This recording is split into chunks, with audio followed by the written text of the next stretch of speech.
Neste vídeo, vamos utilizar a lei de Gauss para calcular o campo referente a um fio infinito uniformemente carregado, e este fio se encontra envolto concentricamente por uma casca cilíndrica também infinita e também carregada uniformemente.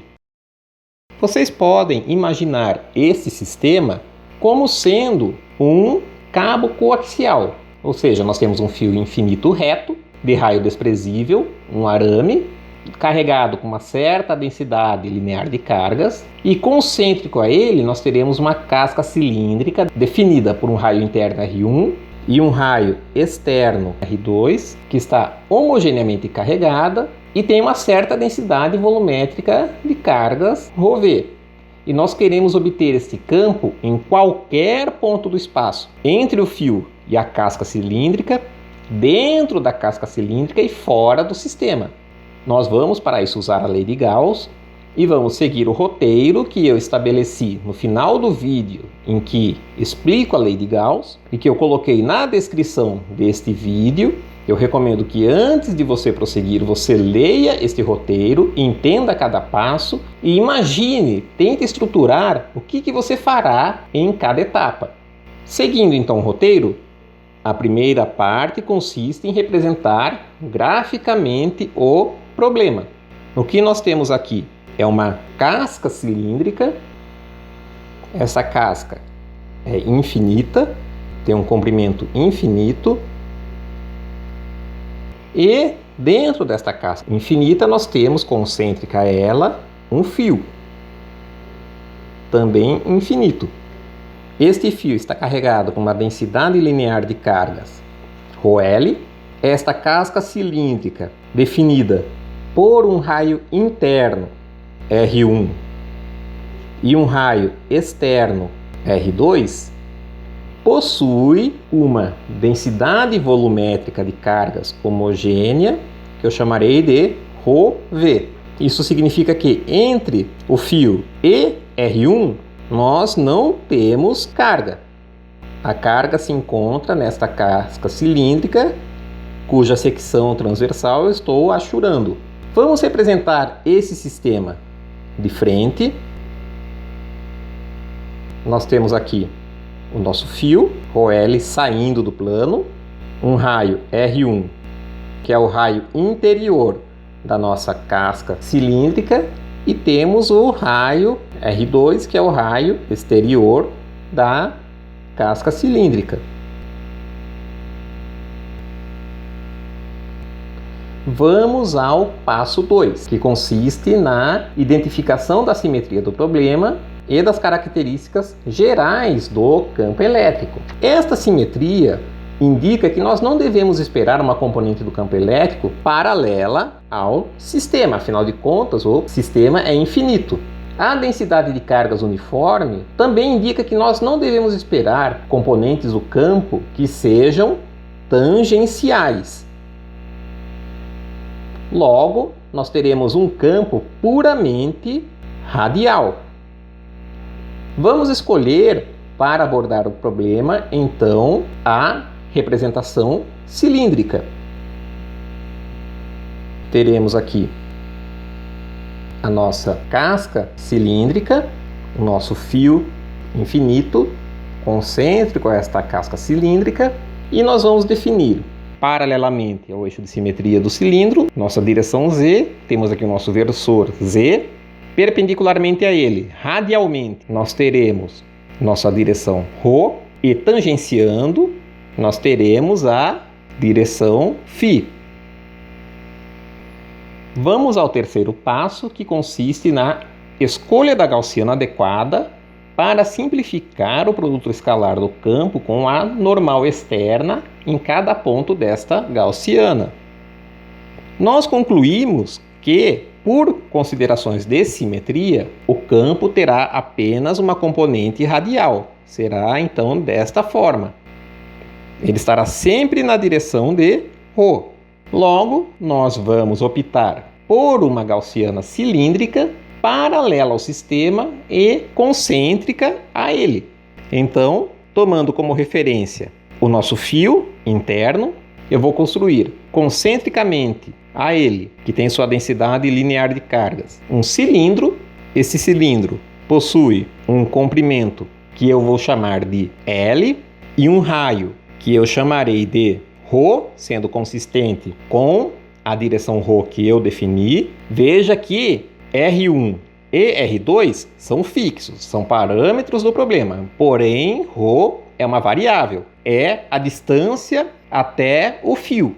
Eu vou querer calcular o campo elétrico para esta região interna, ou seja, ρ menor do que R1, para a região dentro da casca cilíndrica, ou seja, quando nós temos ρ maior do que R1 e menor do que R2, e aqui fora, quando nós temos ρ maior do que R2.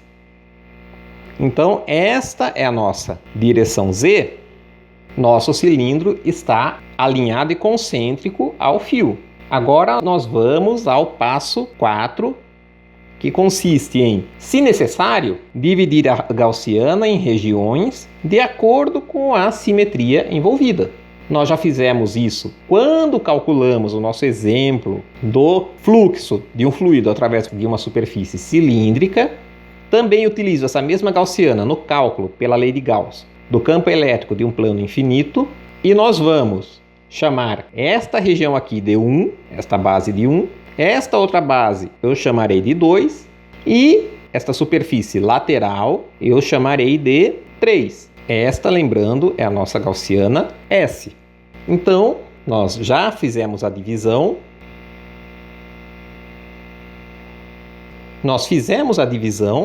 Vamos agora ao passo 5, que é a definição das normais externas a S e o cálculo dos produtos escalares com o campo elétrico.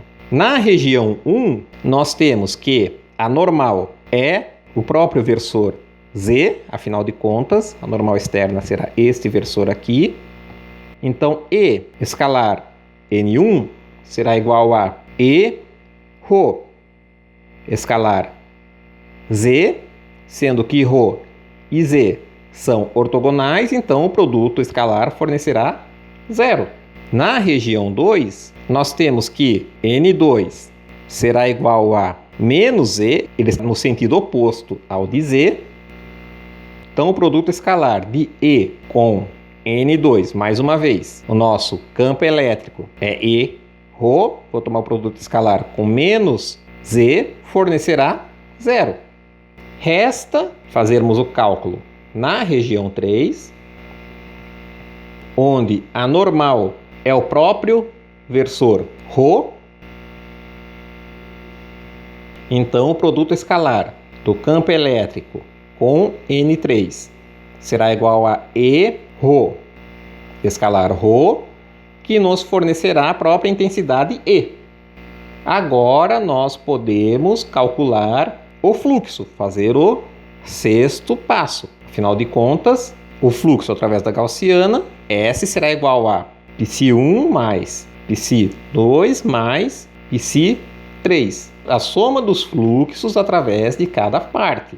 Vemos que o nosso cilindro tem um comprimento L e um raio ρ. Os dois primeiros fluxos são nulos. Resta então calcular o fluxo ao longo da superfície 3, ou seja, a integral ao longo de 3 do produto escalar da densidade de fluxo elétrico com a normal integrada em toda a superfície, que nos fornecerá D é simplesmente ε0 vezes E, ou seja, teremos aqui ε0E. Resta a integral de superfície ao longo dessa superfície 3, que fornecerá a área dessa superfície, que consiste em 2π ρ, que multiplica L. É a área lateral de um cilindro. Portanto, o fluxo do campo elétrico ao longo da superfície S, dado pela soma do fluxo nas regiões 1, 2 e 3, nos fornecerá 2π ε0 E ρ e L. Nós encerramos aqui um dos lados da lei de Gauss, que é o cálculo do fluxo através da gaussiana. Precisamos partir para o outro lado da lei de Gauss, que é a determinação da carga interna a esta gaussiana.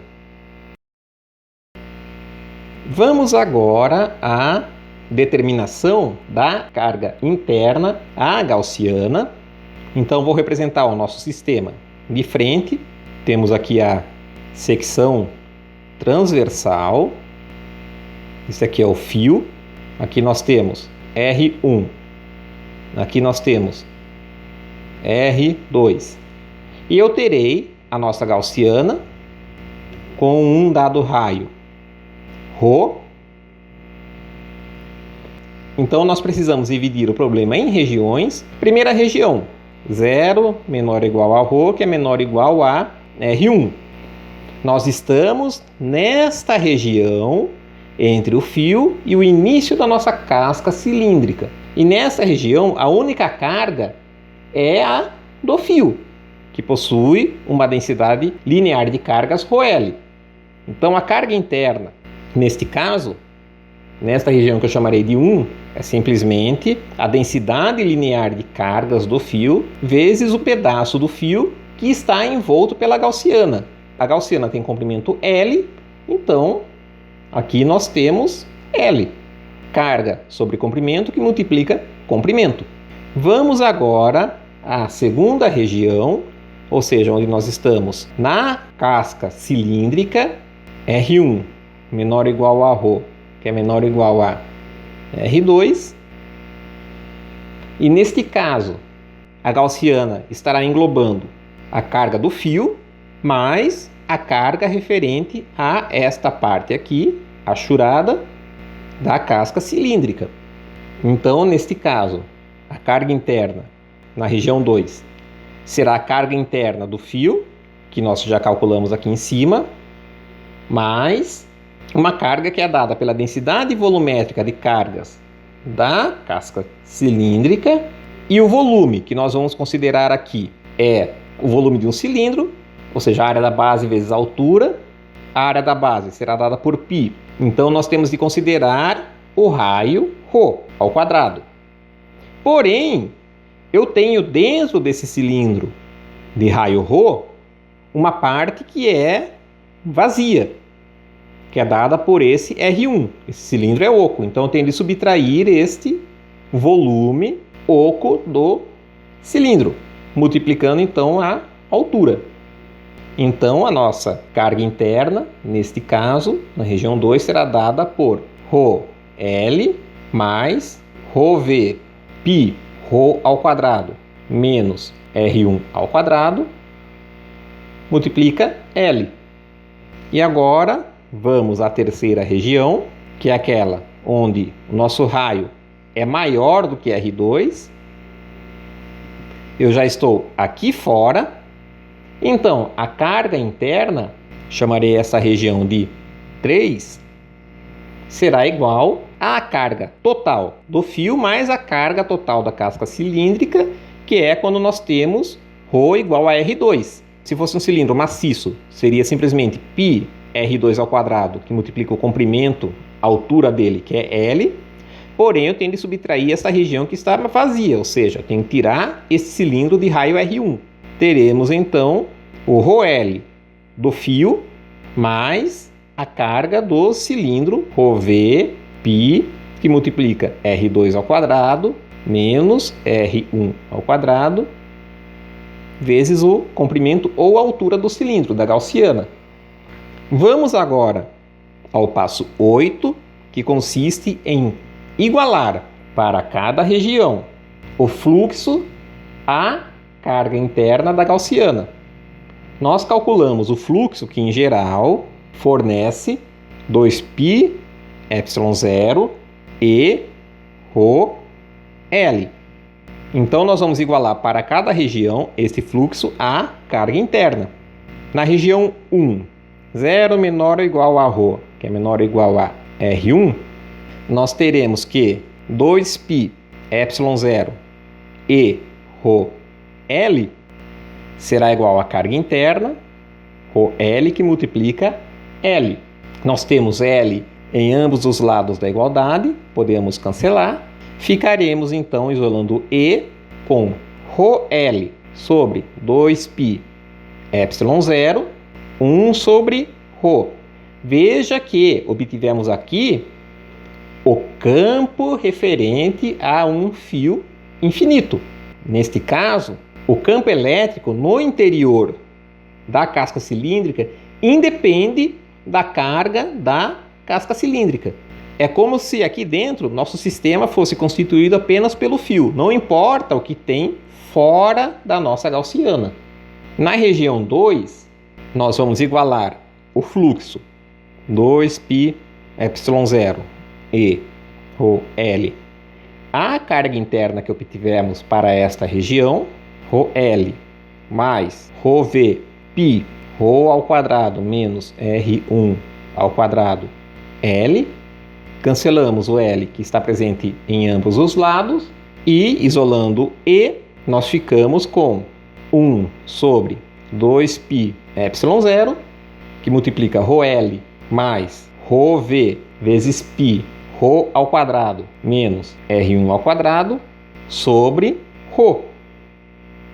Resta a nossa região 3, em que ρ é maior ou igual a R2, estamos fora do sistema, nosso fluxo 2π ε0 e ρL será igual à carga interna nessa região, que é a carga do filamento mais a carga total da casca cilíndrica. Então, nós teremos E igual a 1 sobre 2π ε0, ρL mais ρv π R2 ao quadrado menos R1 ao quadrado sobre ρ. Completamos o passo 8, falta o passo 9, que é atribuir a direção para o nosso vetor. Nós obtivemos aqui as intensidades do campo elétrico. E nós concluímos que o nosso vetor campo elétrico terá sempre a direção ρ.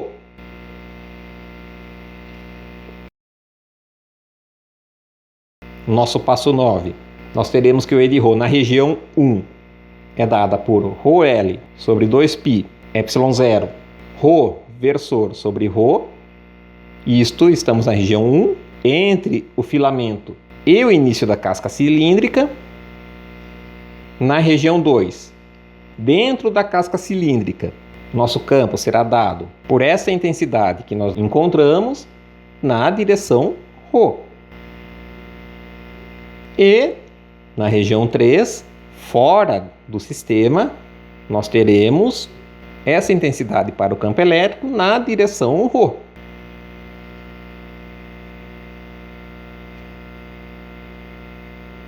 Então, esse é o nosso vetor campo elétrico, que depende apenas da distância até o centro do sistema.